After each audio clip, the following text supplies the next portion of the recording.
بص يا صاحبي، نبدا الحصه.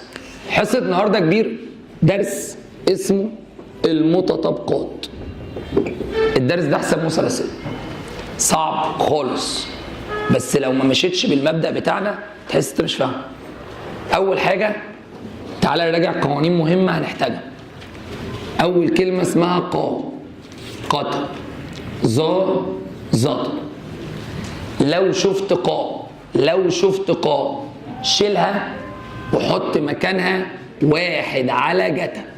يلا تاني، لو شفت قا شيلها وحط على ايه؟ واحد على جتا. طب لو شفت جتا واحد على قا، طب لو ضربت قا في جتا يديني واحد. كمان مرة، لو شفت قطع واحد على جا، طب لو شفت جا واحد على قطع، طب لو ضربت قطع في جا بواحد. لو شفت ظا شيلها وحط جا على جتا. لو شفت زطا شيلها وحط جتا على جا. خليها كده بعد اذنك. يبقى يلا ردي عليا. قا واحد على جتا، قتا واحد على جا، ظا جا على جتا، زطا على جا. العكس بقى، لو لقيت الجتا على الجا دولت كلمتين عايز تخليهم كلمه، خليهم زطا. طب جتا تربيع على جا تربيع تبقى زطا. جتا اس 3 جا اس 3 زطا. في غلط كده؟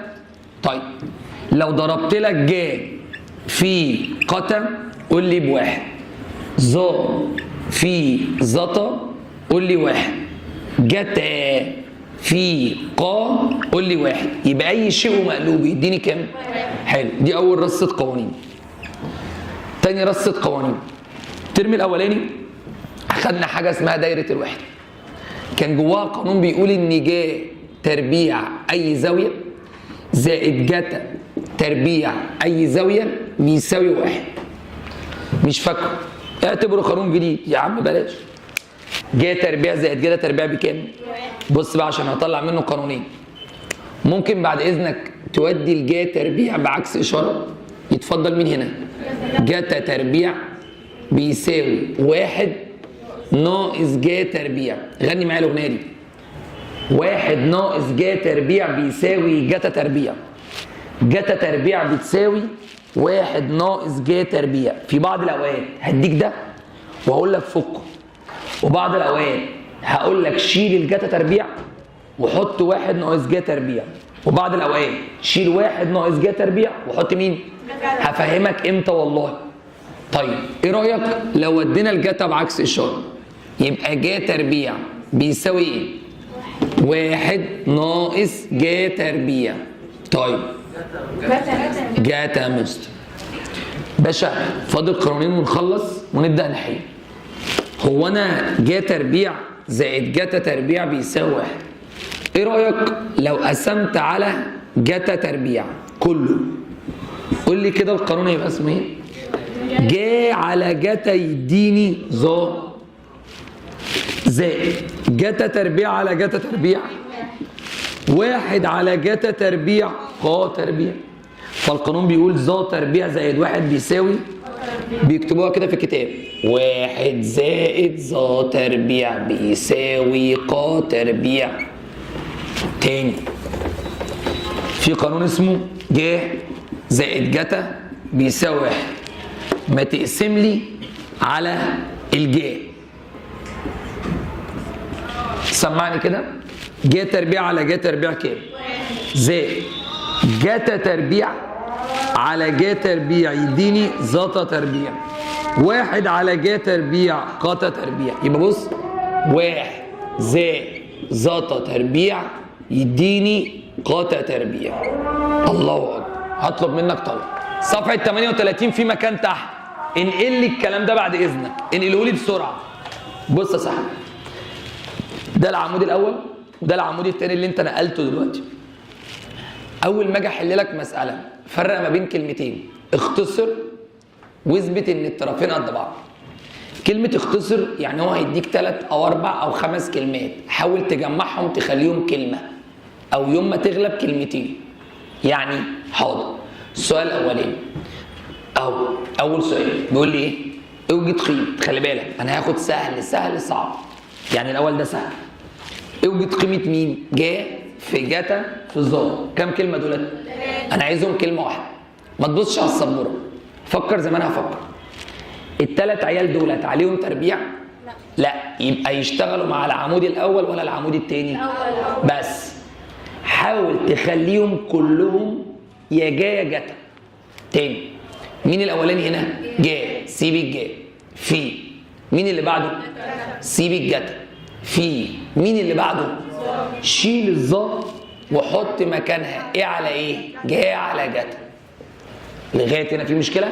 بعد اذن حضرتك، بعد اذن حضرتك، مين اللي فوق شبه اللي تحت؟ جتا. تاني، في الضرب بختصر، مين اللي مكتوب فوق شبه حاجه تحت؟ هتقول لي جتا شبه جتا، صح؟ شيل الجتا دي مع الجتا دي، يتبقى مين في مين يا جماعه؟ جاف جا. جاف جاب ايه؟ جاف جاب جا تربيع. نقول تاني نفكروا صاحبي، س في س بكام؟ س أس 2. طب لو قلت س زائد س، كام س؟ حلو. السؤال جه يا معلم قال لي اختصر، يعني حاول تخلي الكلام اللي على السبوره ده كلمه. قلت له سهل. الاولاني جه سيبه زي ما هو، في التاني جتا سيبه زي ما هو، في التالت ظا. فالمفروض ان ظا دي اخدها اشيلها واحط مكانها حاجه. فانا شلت الظا وخليتها ايه على ايه؟ جا على جتا. يبقى انا بحاول اخلي كل الكلام يا اما جاي يا اما هيسهل عليك الامور. طب مش دي عمليه ضرب؟ مين اللي فوق هنا ومين اللي تحت؟ شيل الجتا مع الجتا، يتبقى جا في جا. جا في جا بجا تربيع. بس ده اول سؤال. سهل؟ لا مستر مش فاهم. ليه؟ انا حاسس ان هو سهل من درجه ان هو سهل مش فاهم. حاضر، تعال على تاني سؤال اهو. عبيط برضه. خدنا في الترم الاول يا صاحبي ان انا لو عندي 90 او 270 تغير الت، ولو عندي 360 و180 تنزل زي ما هي. ماشي، وهنفردها دلوقتي مع بعض واحنا بنحل. الراجل بيقول لي اوجد قيمه جا 90 ناقص سيتا قتا 90 ناقص سيتا.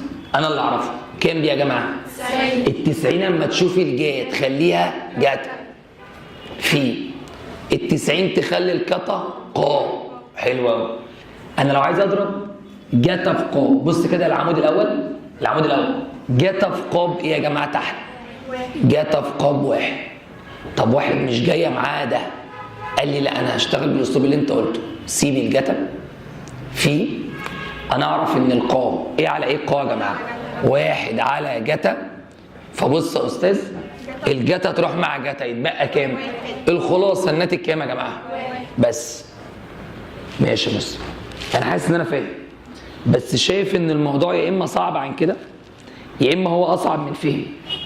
طب يا ابني ما السؤال سهل. لا اعيد تالت مره، تالت مره يمكن افهم. حاضر، يلا يا معلم صلي على النبي. مين دي؟ قا اس 2. مين دي؟ انت بتقري منين؟ انت بتقري عينك دي فين؟ من الصبح بتقري غلط وبعديها، والنبي ركزي. ايه الطابور الصيني اللي بتضربوه ده؟ تاني يا حبيبتي، دي ايه يا فندم؟ قا اس 2. بيقول لي ان القا اس 2 بتساوي 2، فان ظا اس 2 بكام؟ بكل هدوء. مش ده تربيع؟ يبقى العمود الاول ولا العمود الثاني؟ حلو، هات لي قانون في العمود الثاني في قا اس 2 وظا اس 2. دور يلا، قا اس 2 وظا اس 2. اللي بيقول لي بقى 1 زائد ظا تربيع بيساوي قا تربيع، صح؟ طب بالله عليك هو قال لي شيل القا تربيع وحط كام؟ مش الاثنين قد بعض؟ فانا همسح القا تربيع واحط مكانها 2. هو عايز مين؟ يبقى هودي الواحد بعكس، يبقى ظا تربيع بيساوي 2 ناقص 1. 2 ناقص 1 كام؟ يبقى ظا تربيع بواحد. مستر تصدق بالله لا اله الا الله كل المجاميع حليت اول 3 اسئله فالعيال فاهمه، احنا لا. حل كمان مره، رابع مره مستر بالله عليك. حاضر يلا سهل. اقرا معايا السؤال، كام كلمه دول؟ انت عايز تختصرهم يعني كام كلمه؟ يا كلمه يا رقم. ركز وانت بتنطق، بص على القوانين. هل حاجه عليها تربيع؟ يبقى انا هبص العمود الاول ولا التاني؟ خليك في العمود الاول. ظاف زطا، بص على العمود الاول. ظاف زطا، ظاف زطا، شلتها حطيت واحد. وتحت في مين؟ في اول الحصه قلت لك ان القاف واحد على جتا، صح؟ وقلت لك ان واحد على قاف، وقلت لك ان قاف جتا، يعني انت فهمت اللعبه. فما يقول لي واحد على قاف، واحد على قاف، يديني مين؟ شكرا. يبقى الثلاث كلمات دولت اختصارهم مين؟ خلصت والله. انتوا بقى دلوقتي ما بين نارين، في واحد فاهم بس حاسس ان الرياضه اصعب من كده، وفي واحد مش فاهم بس حاسس ان هو على الله كله. هوريك سؤالين حلهم وتعالى اتكلم معايا، الاول ثم التاني. بس بص والنبي اقرا معايا، ركز عشان انا هقرا لك. انا خالو اقرا اللي قراه بالله عليك. بص يا خالو الله يبارك لك، السؤال مكتوب واحد ناقص جا تربيع الفا. الفا يعني الف يعني سيت اي زاويه. واحد ناقص جا تربيع على واحد ناقص جتا تربيع. عايزك تختصر لي ده، عايزها كلمه واحده، عايزك تخلي دي كلمه. فكر بقى، فكر عن طريق القوانين، سهل قوي بس فكر. اكيد هتبص للعمود اللي في النص باشا، اللي اقوله تفهمه وترد ورايا. ها قا واحد على جتا. طب لو معايا واحد على جتا؟ طب لو معايا واحد على القا؟ خلاص الثلاث كلمات. قتا واحد على جا. طب الجاه؟ واحد على قتا. قتا بيقولوا غلط. طب الظا؟ طب جاء اس 2 وجتا اس 2، ظا اس 2. طب جتا اس 6 وجاء اس 6. تمام. جاء في قتا. واحد. ظا زاطا. واحد. جتا قا. واحد. طيب جاء تربيع زائد جرى تربيع ده زائد صح؟ هل قلت ناقص؟ يبقى ناقص ده مش عندي. جتا تربيع واحد ناقص جا تربيع. طب غني الاغنيه دي كده. واحد ناقص جا تربيع بتساوي جتا تربيع.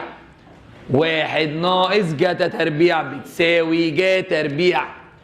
واحد زائد ظا تربيع بتساوي قا تربيع. واحد زائد زتا تربيع بتساوي. لو قال اختصر يبقى شيل الكلمتين حط كلمة. لو قال اثبت المتطابقة يعني اليمين بيساوي الشمال، انت حر بقى، يا تشيل الكلمتين تحط كلمة، يا تشيل الكلمة تحط كلمتين، على حسب اللي هتشوفه دلوقتي. يبقى انا اقدر اشيل دول واحط قا تربيع، واقدر اشيل قا تربيع واحط دول، انا حر. ايه بقى اللي يثبت لي؟ تعال خالو هو بيقول لي هنا خاله بالله عليك وحياة امك اوجد في ابسط صورة. يعني ايه ابسط صورة؟ اختصر، خليها كلمة. وحياة الغالية اللي هي امك. رد معايا الاغنية دي. واحد ناقص جا تربيع بتساوي، يبقى دي جتا تربيع. واحد ناقص جتا تربيع بتساوي. بالله عليك دولت كلمة؟ حلو، أنا عايزهم كلمة.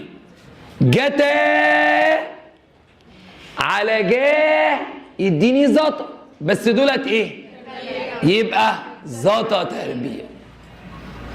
صعبة؟ السؤال التاني صعب. السؤال التاني ليه بتقول عليه صعب؟ ليه؟ لأن أنا ما شرحتوش بس عايز طالب بيفهم. أقول لك إزاي؟ اسمع يا صاحبي، مش انا هختصر برضو؟ يعني عايز كلهم ايه؟ يا رقم يا يوم مغلب كلمتين. فاهم؟ تعال مسكت قوس قوس اغني له اغنيه يمكن يجي سكه. واحد ناقص جا ملوش غلط. مين اللي قال جتا؟ مين؟ ده عند خالتك اسمه واحد ناقص جا تربيع ملوش. واحد زائد جا ملوش. طب واحد زائد ظا تربيع بيساوي. حلو، يبقى القوس ده تعمل عليه اكس وتكتب تحتيه قا تربيع. في غلط كده؟ فاضل الاتنين دول ما لقيت لهمش حل، افكر بقى في طريقه تانية. هل هم بيتضربوا ولا بيتطرحوا؟ بيتضربوا. مش ده عدد وده مرافقه؟ يعني ايه مرافقه؟ يعني هو بعكس الشرط اللي في النص. تاني، هو بعكس الشرط ايه؟ طيب انا عشان اضربهم اضرب اول في اول تاني في تاني. ازاي؟ تعال نضرب. اخويا واحد في واحد ب سالب في موجب جا في جا. حلو كده ضربناهم. حد عنده مشكله؟ تعالوا نغني لهم يمكن يجوا اغنيه. واحد ناقص جا تربيع بيساوي. حلو. وفي هنا معانا مين؟ قا تربيع. مش احنا اخدنا ان جتا في قا بواحد؟ يبقى جتا تربيع في قا تربيع بواحد. يعني جتا أس 3 في قا أس 3 واحد. صعبة؟ هديك كمان سؤال تحله بس أمانة في رقبتك. أمانة فين؟ لا مؤاخذة. السؤال اللي هقوله لك ده ليه طريقتين. طريقة غلسة مش هتعرف تكمل فيها، وطريقة سهلة. مش هقول لك أنا الطريقة. شطارتك بدماغك الجميلة تشوف طريقتك إيه. روح من ورا يلا. كم كلمة يا صاحبي؟ فلقيت منهم كلام في العمود الأول وكلام في العمود الإيه؟ أنا رأيي الشخصي عشان تحل مسألة بطريقة سهلة استخدم العمود الأولاني. اشمعنى؟ هيحل لك الحوار. عايز أسألكوا سؤال رياضي. يعني إيه جتا أس 2؟ ما تقولوا يا جماعة جتا أس 2 يعني إيه؟ بس جتا أس 2 يعني معناها جتا في جتا. والله جتا أس 2 جتا في جتا والله. طيب والقا واحد على جتا والقتا واحد على جتا. شايف مين يروح مع مين؟ الجتا دي تروح مع الجتا دي صح؟ يتفضل مين فوق؟ جتا ملهاش اخوات. ومين تحت؟ حلو قوي. بص بقى جتا على جاي يديني مين؟ سؤال ما جاش على بالكم ازاي؟ يعني انا بسأل هل انت لما جيت تفكر فيها فكرت فيها ازاي؟ انا بسمع. لا دي جتا تربيع تروح مع واحد من الجتا يتفضل جتا معانا. هي عايزه تدريب والله. اسألي. طب اسأله. ما ينفعش يا صاحبي والله ما ينفع. ما هو الواحد اي حاجه تتضرب في واحد تنزل زي ما هي. اصل ده واحد. طيب 5 دقايق وهتحل سؤال تاني. تمام؟ اجهز الله يبارك لك. بسم الله. بص يا صديقي الفكره الثانيه نتمنى من الله تركيزك. الفكره اهي. هناخد مساله والثانيه واديك سؤال تحله. هنا بقى دخلنا في حته اثبت ايه؟ السؤال ده جميل. لو جه في الامتحان بيجي مقالي. واحنا عندنا الدرس ده كله عليه كام درجه؟ يا اما يجي سؤال مقالي يا اما سؤال اختيارات. مشغول حوارك حاجه؟ بجد والله قول لي. طيب اثبت صحه المتطابقات. هنا يا صاحبي هتشتغل بعقلنا. الجنب الكبير تبدا بيه الاول. الكبير ده اللي هو مين؟ تعالى كده نبص. هل أس 4 أكبر ولا أس 2؟ حلو. تمسك الجنب الكبير تسأله هل أنت تتحلل؟ اشمعنى؟ عشان أصغرك. يبقى الحاجة الكبيرة عشان أصغرها بحللها. طب لو حاجة صغيرة عايز أكبرها بربع. يبقى أنا عندي حاجتين يا تحليل يا تربيع. في غلط كده؟ هما خطوتين بيمشوا مع معظم المسائل. انا عايز اوصل الجنب اليمين يطلع شبه بالظبط الجنب ليه؟ طيب سمي الله. امسك الطرف اليمين تعال نحلله. طبعا هشد خط في النص. حد يرد عليا يعني ايه جا أس 4؟ لو قسمناها نصين هيبقى ايه؟ جا تربيع في جا تربيع صح؟ طب يعني ايه جتا أس 4؟ جتا تربيع في جتا تربيع. واحد سالب واحد موجب. في غلط الجنب ده؟ طيب غني معايا كده يمكن قوس منهم يروح. هل عندي جا تربيع ناقص بصوتك ده ولا جا تربيع زائد؟ اللي عندي جا تربيع ناقص جتا ولا جا تربيع زائد جتا؟ حلو. جا تربيع زائد جتا بكام؟ اما ده بواحد يتضرب في اي حاجه الواحد دي لازمه، خلاص رمينا الواحد، يتبقى جا تربيع ناقص جتا تربيع. هل كده ده الجنب ده طلع بيساوي ده؟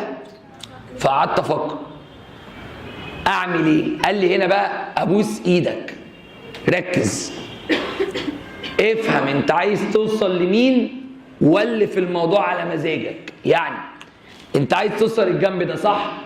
اللي كله مين يا اخويا؟ اللي كله جتا. خلي ده كله جتا.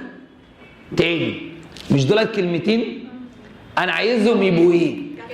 جتا. يعني عايز كلهم جتا. تقدر تشيل الجا تربيع وتخليها جتا؟ هتبص العمود اللي في النص صح؟ تقدر تشيل جا تربيع وتحط حاجه؟ جا تربيع يتفك الحاجه؟ يتفك الايه؟ واحد يجي بقى يتعارك معايا يقول لي انت ازاي بتفك؟ اقول لك ما هو ده اثبت يعني افك او اختصر انا على مزاجي. فك تمام. شيل الجا تربيع حط واحد ناقص جتا تربيع وانا معانا هنا ايه؟ ناقص جتا تربيع. سمعني يلا. سيب الواحد. سالب الشيء وسالب الشيء مش كده معناها ان هما اتنين سالب؟ يعني سالب جتا تربيع ناقص جتا تربيع يديني سالب 2 جتا تربيع. ومن هنا ثبتنا ان الطرف ده بيساوي الطرف ده. غلسه شويه عايزه تتقال تاني وتتفهم. يلا بص يا صاحبي، حد فيكم وهو صغير ابوه جاب له نظام المكعبات اللي كنا بنلفها كده عشان تبقى شبه بعض؟ اول مره كانت صعبه، حبه حبه فهمت اللعبه بدات تعملها باسرع. حد فيكم بيلعب باسمه ده يا عم؟ بتكلم على زفت شطرنج بابجي ايه شطرنج. في الشطرنج لو انت مش فاهم كل قطعه بتتحرك ازاي فمش عارف تلعب. عندنا اللعبه دي شطرنج، مره مع مره هتحبها. هي في الاول تحس ان هي ممله، انا مش فاهم وعايز يعمل ايه، بس مره مع مره مع التدريب فتلاقيني انت بتحل. انت حليت كام سؤال دلوقتي؟ 2 وانا حليته صدق 4. هتحل كمان مره 2. انت كنت حلل الاول والسابع وانا حليت التاني.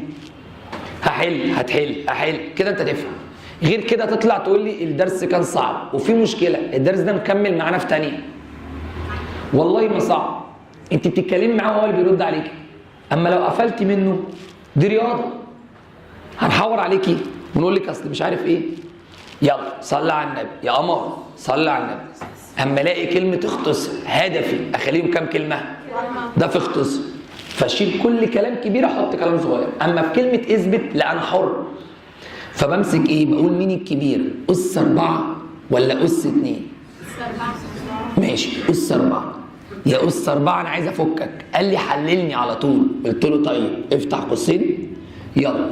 جاء اس 4 جاء اس 2 جاء اس 2 جت اس 4 جت اس 2 جت اس 2. واحد سالب والتاني جا تربيع زائد جا تربيع يديني يتفضل جا اس 2 ناقص جت اس 2. هل حد معترض لغايه الخطوه دي؟ بالله عليكم. طب هل ده شبه ده؟ سيب ده ما تقربلوش، ده معفن سيبه. حاول مع ده كمان مره. قول له انتوا كلمتين بس انا عايزكم زي ده. 1 ناقص 2 جتا تربيع، يعني عايزكم فيكم جتا ما فيكمش ايه؟ فرحت رايح مدور على القوانين، لقيت قانون بيقول ان الجا تربيع ده بيساوي 1 ناقص جتا تربيع، وهنا ناقص جتا تربيع. فيبقى ناقص جتا تربيع وناقص جتا تربيع يديني ايه؟ سالب 2 جتا تربيع. فالجنب ده طلع بيساوي الجنب ده. اذا الطرفين مالهم متساويين. وصلت سيكا؟ لا يا عم اشرح تالت.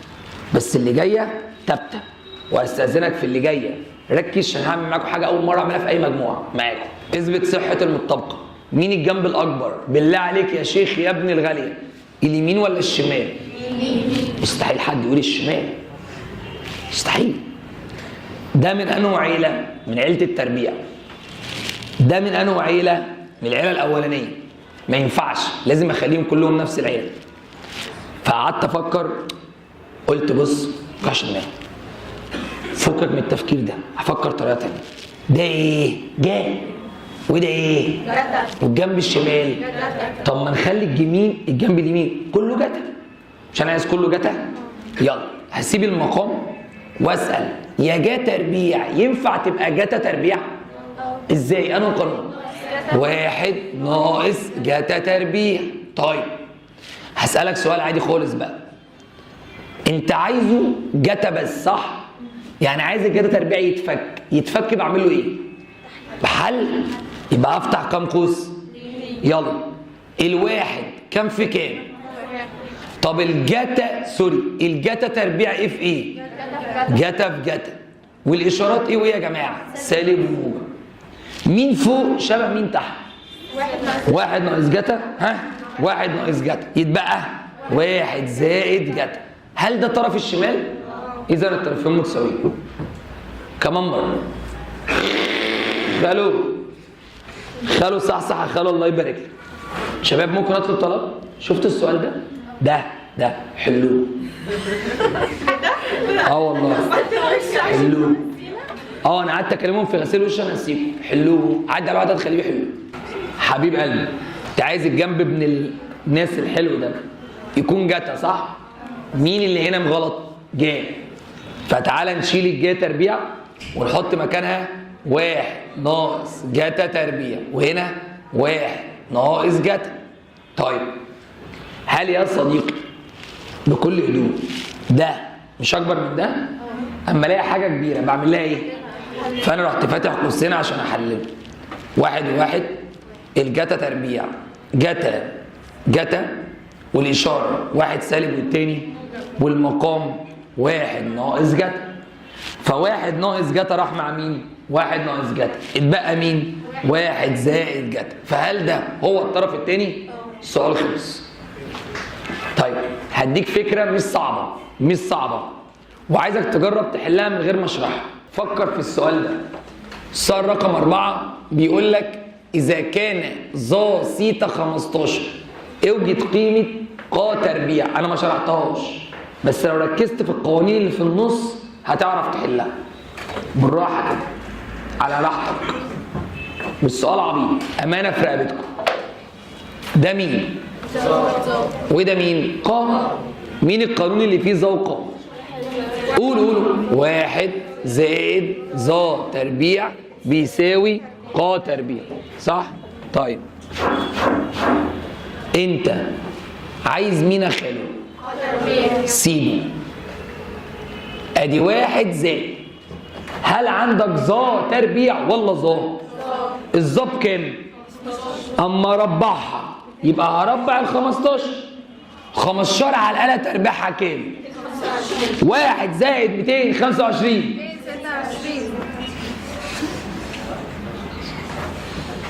ليه بتلف وتدور؟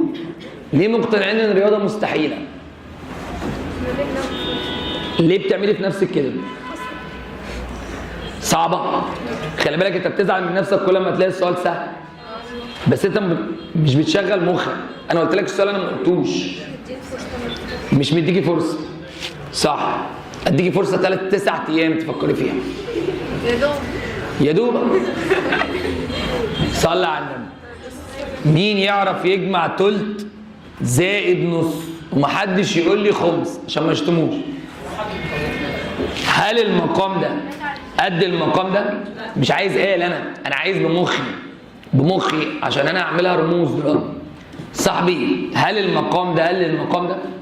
اتفضل وحد مقامات بكلمة لا يعني اضرب تحت في تحت بعدين مقص.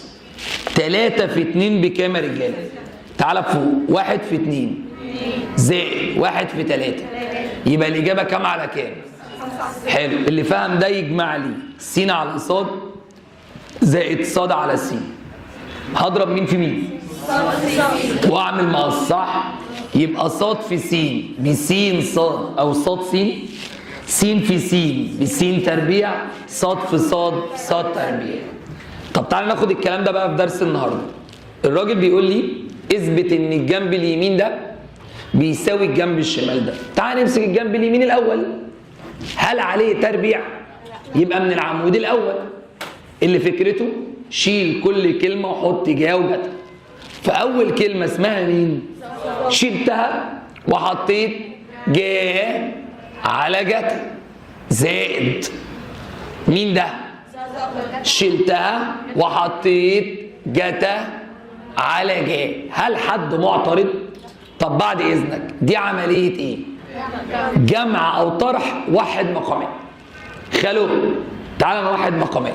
هضرب تحت في تحت بعدين ناقص. اضرب لي جتا في جا. جتا جا صح؟ جتا جا. طب يلا مقص. جا في جا. جا تربيع زائد جتا في جتا.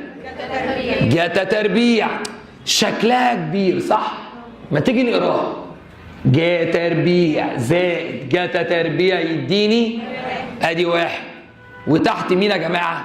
جتا جا. هل بالله عليك فكر عندي قانون اسمه جتا جا؟ يبقى انا كده جبت اخر، يعني الجنب اليمين ده انا عصرته على الاخر. تعال نتكلم مع الجنب الايه؟ يلا انت مين؟ اللي انت واحد على جتا في قتا واحد على جا. في اعدادي اخدنا في الضرب بضرب بسط ببسط مقام في مقام.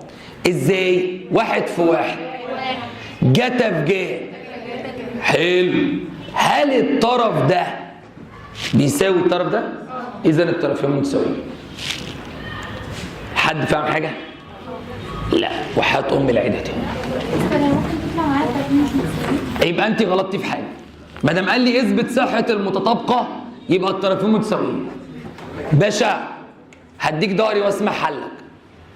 انا عشان اثبت ان الاثنين قد بعض جبت الجمع الاول عادي. استاذي ده عليه تربيع. غالي ده عليه تربيع. يا ابن الغاليه ده عليه تربيع. يبقى حول الظاء على ايه؟ جا على جت. ظا. انت بتقري منين يا بت؟ زطا جتا على جا. في الجمع بوحد مقامات. جتا في جا بجا جتا. جا في جا جا تربيع. جتا في جتا جتا تربيع. غني. جا تربيع زائد جا تربيع يديني على جا جتا. ما فرقتش جا جتا من جتا جا. ده الطرف اليمين.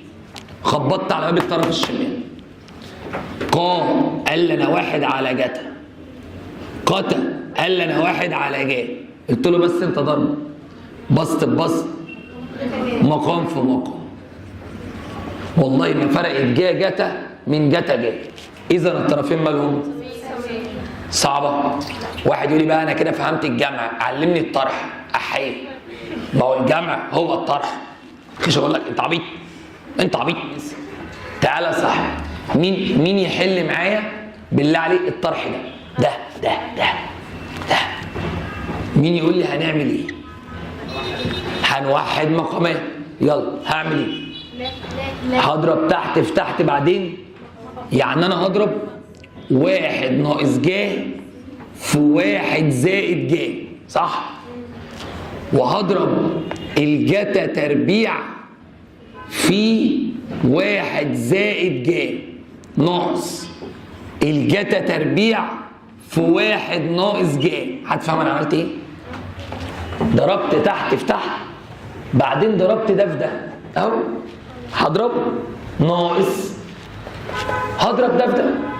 بس شكلها كبير صح؟ تعال نشوف ايه هيحصل ايه. تعال نجرب. وراكوا حاجه؟ بالراحه كده. طيب اتفضل. باصبري ياما. اصبري ياما.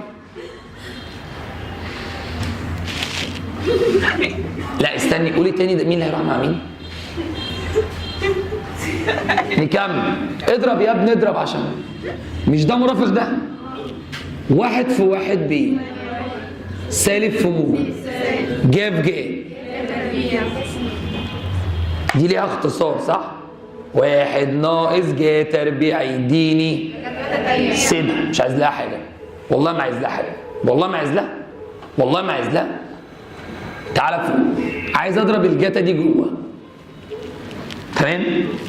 جتا في واحد بايه؟ جتا زائد جتا تربيع في جا بجا جتا تربيع. خليك على وضعك. طيب سالب ده اضربه هنا. سالب جتا تربيع في واحد بسالب جتا تربيع.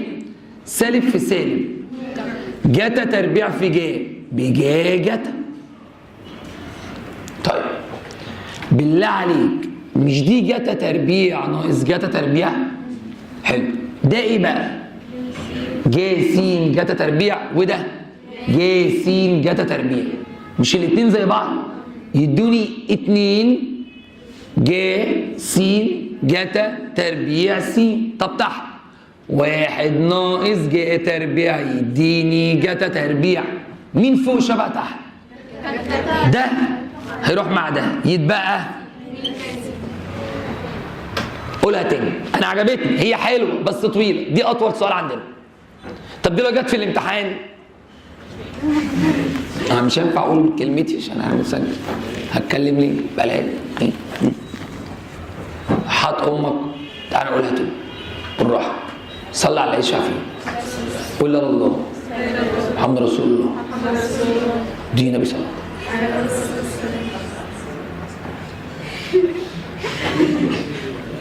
مش ده طرح؟ اضرب تحت في تحت بعدين سمعني كده. مين تحت؟ 1 ناقص جا في. طب تعالى نقص.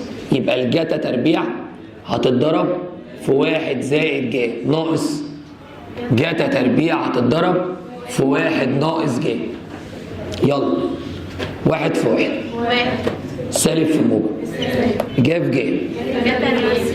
اضرب ده هنا وهنا. جتا تربيع في 1 زائد جتا تربيع في جا بجا جتا تربيع.